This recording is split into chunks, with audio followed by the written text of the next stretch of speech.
Hello everybody and welcome back to The Witcher 2, Assassins of Kings.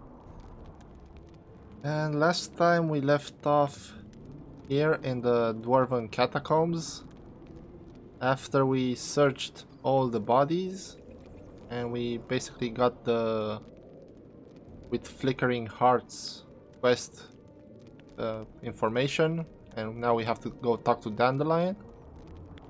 And I left it off saying that we're gonna start this episode talking to this guy. But I'm not gonna do that because there are a couple of things that I want to do before. Plus, this guy is gonna ask you some questions if you don't want to fight him, and you have to know the answers to them. And I think some information. Let's see. Which book was it? Something about the Van Arn. Or this one, the Dun Banner.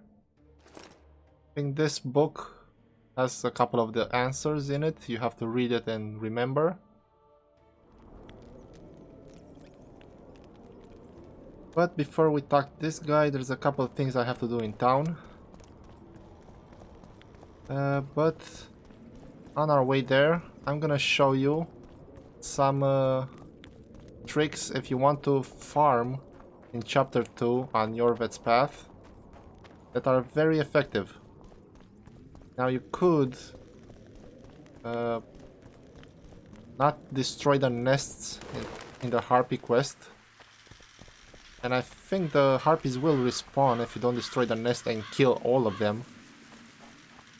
But there is a more effective way to getting gold this chapter, and that's by farming the neckers that spawned right here, right in front of us. If you remember, when we first passed through here, a couple of neckers spawned here. But if you... basically when you reach about this point, they spawn. But if you run away, they despawn and never spawn again. Well, to get them to spawn, there's a little trick to it. I don't know if the developers intended them never to spawn again or whatever. But basically you have to come, well, around here. Be careful, you're gonna probably get attacked by the drowned dead. You have to meditate. I think the best time is noon. At least that's what worked for me.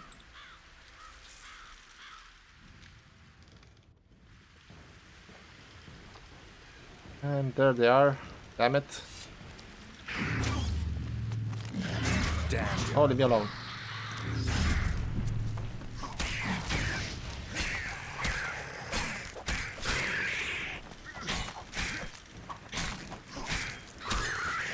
Oh, and look, they spawned.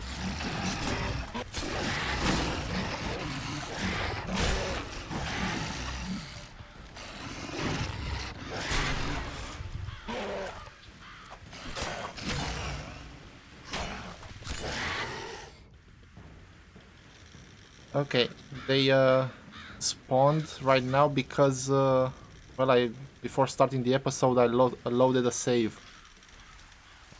There are some more up there. Let's kill this guy as well so I can explain. And you too, come on.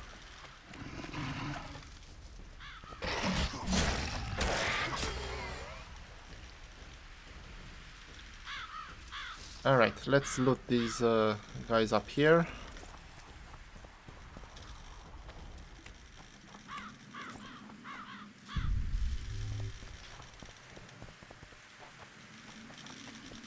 Come on, where are you? Okay, so these guys spawned because I loaded a save to start the episode. So, the way you do it, you rest till noon, save, come over here, see if they spawn. If they don't spawn, load. So quick save and then quick load, and that should trigger them to spawn. It worked for me 90% of the time. And there should be about 20 of them, so that's 1, 2,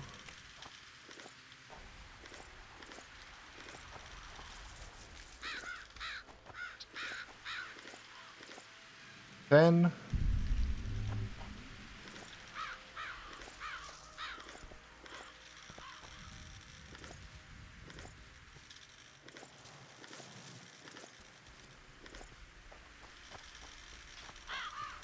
Okay, did I miss anyone? I didn't count. I counted 19.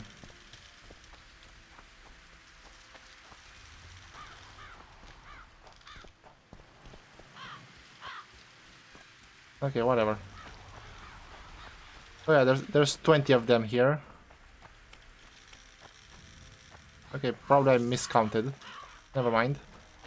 So yeah, rest, save, load, and they should respawn, and you get 20 neckers at once, and that's a lot of loot. And for harpies, this puddle right here, 4 harpies are gonna spawn every time. The trick with them is kill 2 of them, then run away. And this is how you do it.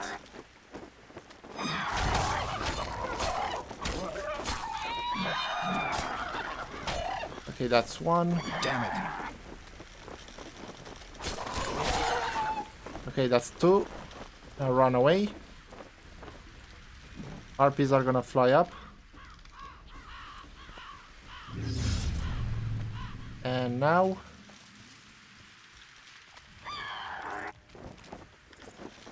1, 2...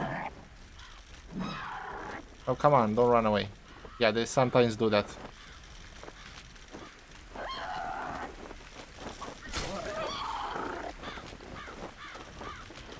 Okay, we have 3.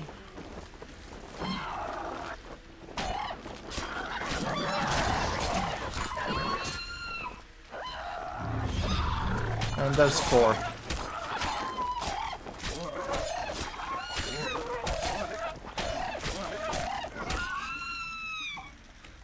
So basically you kill 2 of them, the other 2 fly away, and then they respawn again with 4.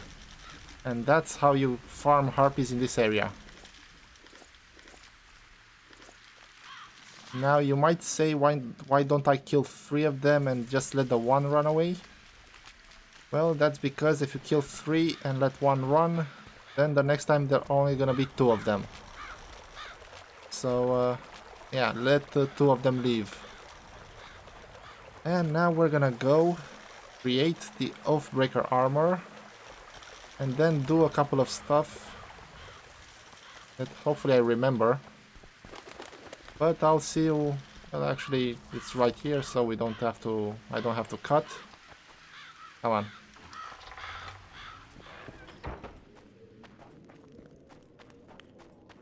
So yeah, 2 of them... actually, no, not 2 of them. 1 of them is a quest that you can get with... by talking to Philippa about the door in the quarry. So you can continue the harpy quest, and that's where you get... Actually, not get, find an item that can help you with that ghost, with that soldier. And then there's another item that as well can help you by playing... Hello, Chief. Yeah, hello. By playing dice with, what was his name? That, the nephew of that dwarf. Okay, but before we do that, let's create the Oathbreaker armor. Let's trade. I have enough money. I should have all the ingredients. So let's see. Black unicorn.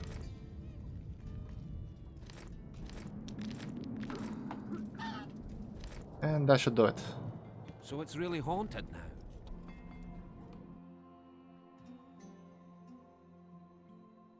Alright, here's black unicorn. Create. Where's the other one? Virgin. Create. And now for the 4 pieces of the Oathbreaker armor.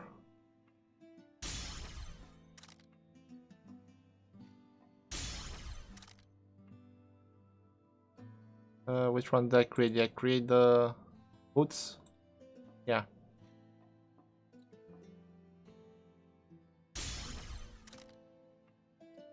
And now the pants. But how do such places come to be? And there we go. Also, last time I forgot to show you this, that Kedweni black sword we got from that soldier. I'm gonna sell these two, I don't need them. So let's equip everything.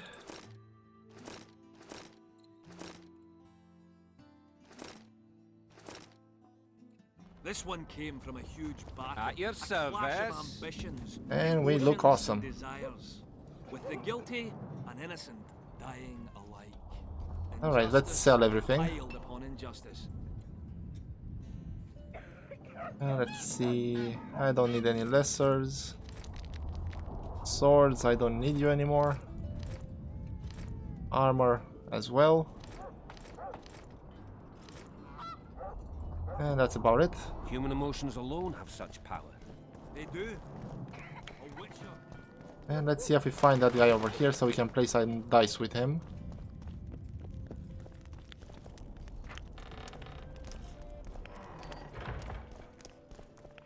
Let me tell you about the woman who fell Look, from the sky. another one. You let one human in and in no time you've got a swarm. How's business? Ants there. Okay, here he I is. heard human women need only sit astride a man's pants for their bellies. So we have to beat him 2 more times at dice poker to get 2 rewards. Let's see if I can beat him. You play dice? Do I? I not only play, I win. And my winnings include a nice collection of mementos. See, history. That's what I find fascinating. You might even call me an aficionado. A collection, huh? Rich and varied? Well, for example, some items left by the Dun Banner. A wool coat I'm really proud of. Absolutely unique, it is. Not sure I have anything to offer that would interest you. Not to worry. I'll always take coin if you lose. Win, and you can choose from my collection. Okay, so you heard him. Let's hope I beat him twice in a row. I'll see you when I win.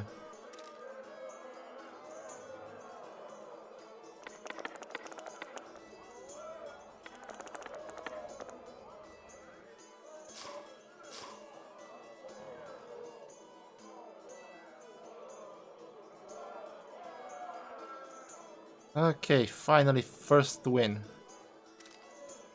Let's see what happens. Damn it! You win! Scalen, my prize.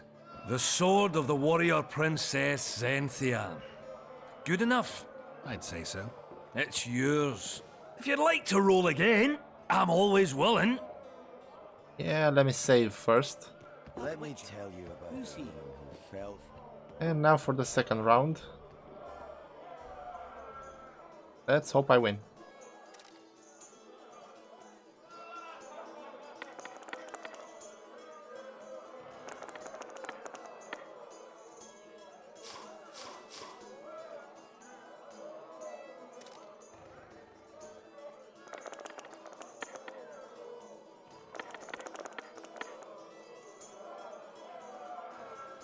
All right, finally.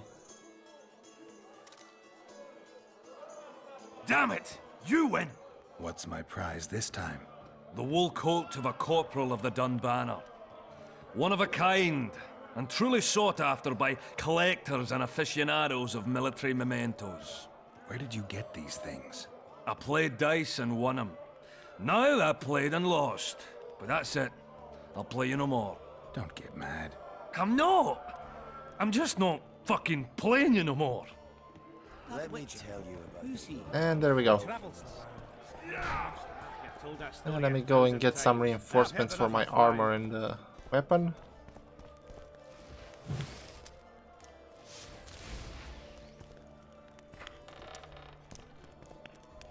Let's see, what do I have in here? I have Dwarven.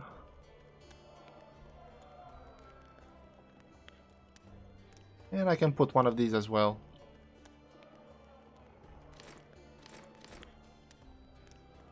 I'll keep one in reserve and a fire room.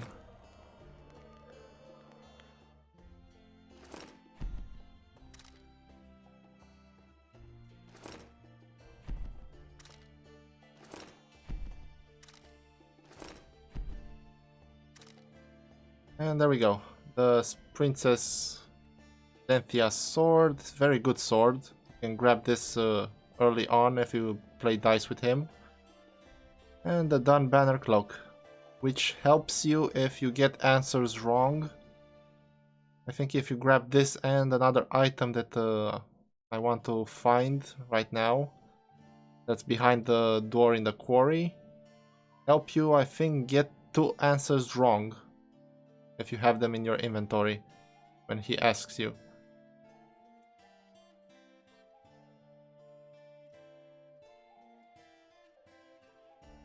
Okay, we finally have some damage. Alright, now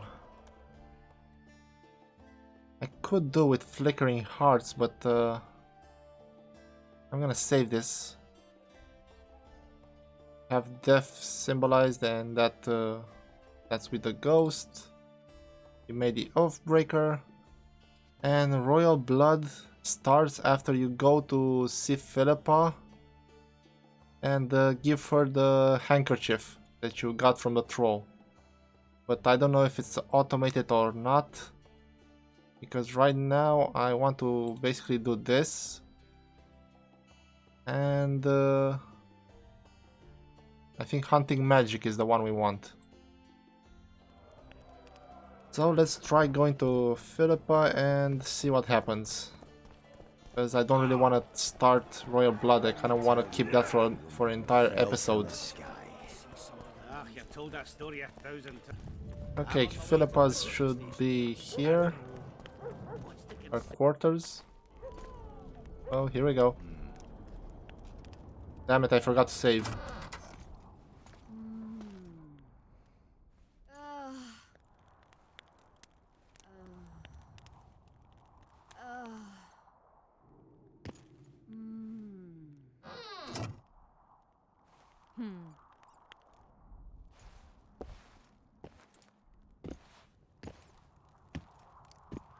What is it, Witcher?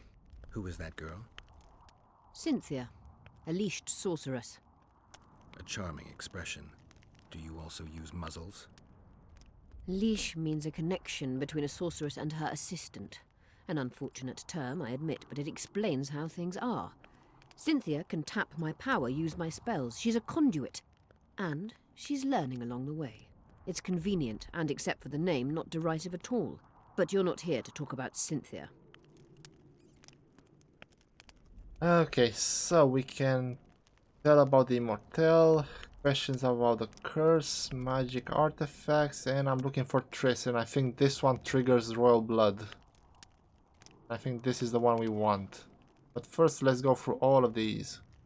A sorceress like you ought to know bundles about the wild hunt. A sorceress's knowledge has nothing to do with superstitions. The hunt's not a superstition.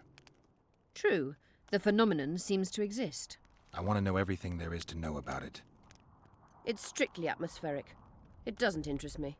Just as whirlwinds, whirlpools, and snowfalls do not interest me. There's proof that the wild hunt is a vast accumulation of the power. Something that would interest mages, you'd think. To the mere mortal, anything that is not immediately comprehensible is suspect. The product of a conspiracy. And where there's a conspiracy, well, it's obvious mages must have hatched it. I'm a mortal, though probably not a mere one. I found the notes of a man who spent his entire life... Paranormal phenomena interests Cynthia, my intern. Take this up with her. Have you heard about a witcher's school? Apparently the Viper's their sign. No. Why do you ask? The Kingslayer wears a medallion adorned with a viper. Pretentious and childish for my taste. He can't be very smart. Your friend Sheila is conniving with Henselt. I know this, Witcher, but it's no cause for concern. Sheila is there to ensure Henselt doesn't fall prey to the same people who killed Foltest. We don't want him as sovereign of the Pontar Valley, but we also don't need Kedwin to descend into civil war. Is what they say true? Did Saskia kill a dragon? Prince Stennis decorated her for it at the court in Vengerberg, so it appears to be true. If you want to know the details, talk to Biggerhorn. Apparently he witnessed it. Who's Biggerhorn? How is it that King Radovid's court sorceress and advisor is supporting a rebellion in Edirn? This has grown into more than a simple rebellion, Witcher. Prince Stennis' arrival here confirmed Saskia's right to represent Edirn. Saskia isn't fighting for Edirn, but for the Pontar Valley. Even Prince Stennis considers you rebels. He hasn't moved against you because war with Kedwin hangs by a thread. Why are you here, Sorceress of Tretogor? It is my duty. If Henselt occupies the Pontar Valley, Redania and Temeria will respond strongly. The North will disintegrate, its unity gone. A dark scenario that is nevertheless avoidable, provided Saskia is successful and wins the Valley's independence. Even if she thwarts Henselt, there'll be no independence without agreement from Redania and Temeria. Temeria's expansionist plans melted away with Foltest's death. Redania's ruler is unpredictable, but even he'll have to respect a victory. I'm here to make this victory a fact.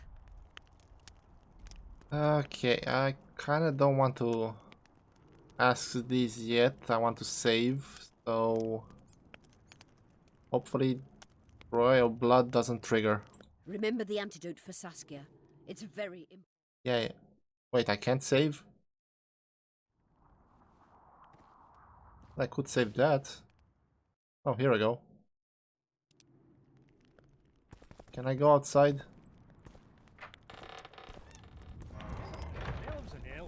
Okay, nothing happens. That's good. Let's talk to her assistant as well. Who are you? I'm Cynthia, a mage in training. Philippa is my mentor. My condolences. No need for that. True, she's a demanding mistress, but she can also be charming. Besides, she's the best there is, Witcher. She has no equals. Excepting, perhaps, the old elven sorceresses. You should see her cast spells. Light and graceful she is. Not like that old tart de Tanzaville.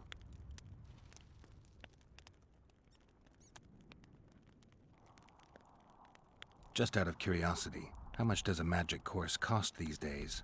I'm certain you can't afford it, Witcher. Besides, you're too old. No matter. I have a few of my own tricks as it is. You mean Witcher's signs? Philippa can conjure up the illusion of a garden full of flowers, fruit trees, and young elves of both sexes copulating merrily all the day. And the illusion is complete. The flowers have an aroma. The fruit and she-elves are juicy. Invite me over the next time she conjures up this garden. I'd gladly see it. Professional curiosity. Naturally. But I doubt Philippa's in the mood for complicated illusions. She focuses all her efforts on Saskia. Yeah, I kind of want to see that illusion as well. You know Sheila? I've seen her cast spells. I've seen all the great sorceresses at work. Sheila's quite manly in her style. Precise, logical, exceptionally composed. But she lacks grace and suppleness. Is that your opinion? Or are you just repeating what Philippa says? We agree in our assessment. Triss Marigold, on the other hand, is talented. But she lacks determination, courage, and a certain cold willfulness that seems necessary. That's interesting. Kira Metz and Margarita Lo Antiel are both blasé, seemingly resigned. One's a hedonist and nymphomaniac, the other cares only about her school. They lost enthusiasm for magic long ago. Then there's Francesca Finderbear. Nobody really knows what the old she-elf is capable of. But she's clearly very powerful. I take it Philippa has none of these flaws, but she must have some weakness. Ambition. Infinite, boundless, and burning like the Korath Desert. I'm trying to learn something about the Wild Hunt. Very interesting phenomenon. Like all mysterious things. Willing to share what you know? Well, I would be. Provided you found the notes of Morton Collis first. He devoted almost his entire life to researching the hunt. We could go into detail if you had his scribblings. I found Morton Collis's notes. So, let's see what you've learned. Well, there are a few documented facts, but Collis notes the existence of plenty of myths and legends. Very true. Where shall we start, then? Oh, this is gonna take a while. First and foremost, Collis studied the hunt's movement. Oh, it's well known that the wild hunt moves north to south, never in the opposite direction. That's what I remember, and Collis's research confirms it. I'm just having trouble understanding why that is. The retinue's trajectory brings it into our world at the North Pole. Thus, once here, the wraiths can only move south. Collis claims the hunt's appearance can be predicted by observing the Orcan Nebula. And eclipses affect how often it appears. In any case, it arrives on the winter solstice, though not necessarily every year. Collis calculated that the hunt slips into our world in those years when the nebula is in the eastern sky.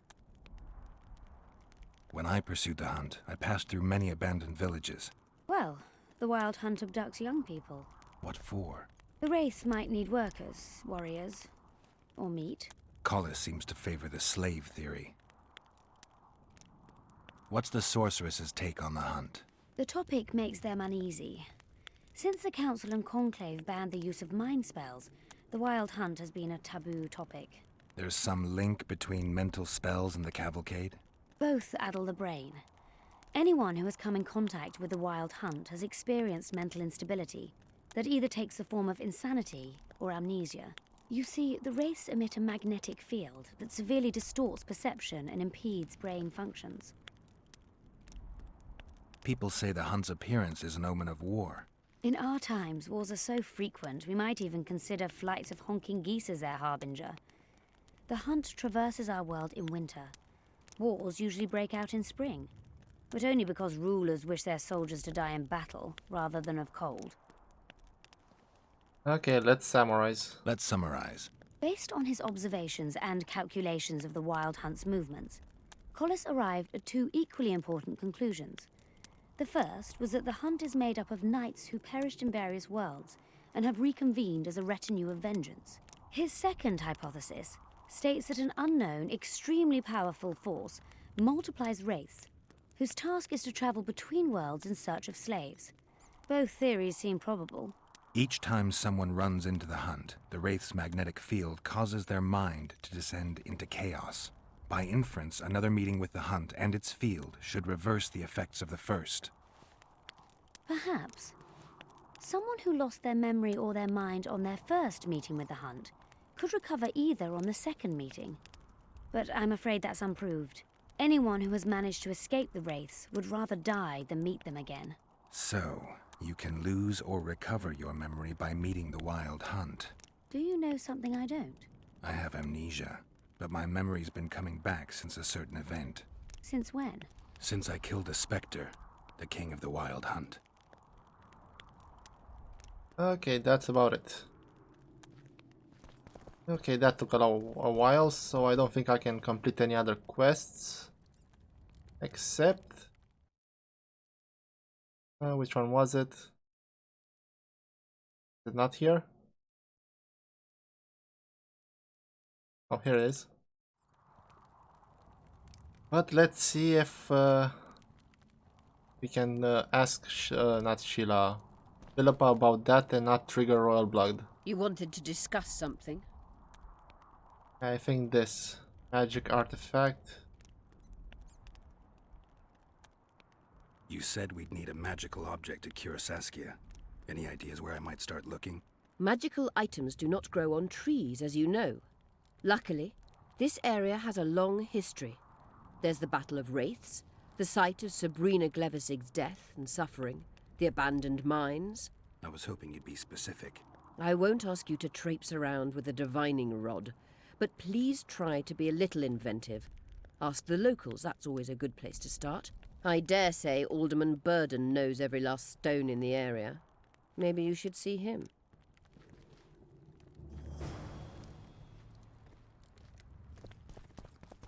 Okay, let's risk another one. You wanted to... At the council, you mentioned artifacts were needed to undo the curse. But I can't look for them now. I can do that. Why? I have my reasons. Tell me something. What happened here 3 years ago? Henselt attacked Edirn, but met his match. Nobody won that war. Sabrina Glefisig got into a conflict with the commander-in-chief of the Kedweni forces, and this led to both armies being routed. Fireballs turned the battlefield into a flaming tomb. Henselt accused Sabrina of using a forbidden weapon. And Sabrina cursed Henselt. I think so.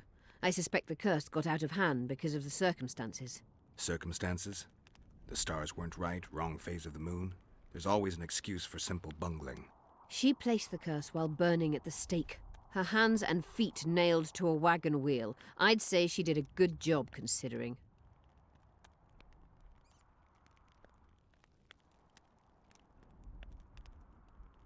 Know anything about blood curses? Do you? We're dealing with a 4th-level curse, also known as the Curse of the Archmistress. Well, well, I'm impressed. Thing is, until now I thought it was only a myth, that such a curse couldn't be cast. You thought wrong. There are 6 confirmed cases of this curse being inflicted. What about confirmed cases of it being lifted? 1.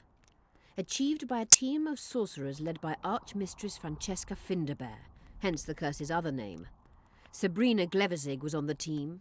Small world. That's not all. The curse investigated by Francesca and Sabrina was designed to end the Tyson dynasty, the rulers of Kovir. They were cursed by Scarlet Rodalega, a complete madman, but very talented. An eclipse and wraiths also accompanied his curse. So Sabrina's curse is just a knockoff Rodalega. Exactly. Did you notice? Not all the ghosts were aggressive. Yes. Most just disappeared when they touched the aura of a living person. I think the curse corrupts the ghosts of the fallen and turns them into draugrs. Is that the Witcher's professional name for wraiths? Draugrs are demons of war. They arise at sites of exceptionally vicious, bloody battles. Their bloodlust and hatred in condensed form. Can you kill them by conventional means? A silver sword is enough for a draugr, but as long as the curse remains active, new ones will arise. The soldiers' ghosts are the key. If I could turn the tide of the battle... For that you'll need symbols of war belonging to those who fell in battle. Hatred, death, courage, and faith. All artifacts must be magically active and connected to the fallen, or they won't lure the ghosts. Right. I'll look around. Finding 2 will be enough. Get the symbols of hatred and death and leave the rest to me. I'd prefer courage and faith. Don't fuss. I'll see what I can do. Cecil seems to know a lot about the area. Can Francesca's experience help us? Certainly. I know the symbols and the workings of the curse thanks to her. Care to explain? I'm the one risking my neck. You'll have to relive the battle and change its course at the right moment. I don't know exactly what will happen. Nobody does. Huh. I'll look for those artifacts. Okay, I know enough. I'm good for now. I'll let you know when I learn something. And I think I can give her those immortelles. And next episode... Oh wait, I can't zoom out. Damn it. There's that tower we saw near the catacombs. I know how to get to it. Forgot to go there. Let me save again. You wanted to discuss... I got those immortelles for you. I found an immortelle. Excellent. That's it? Okay.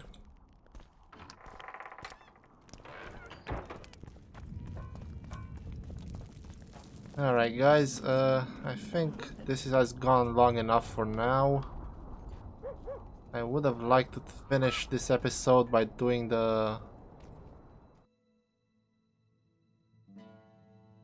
this quest, but I'm gonna start it off next episode.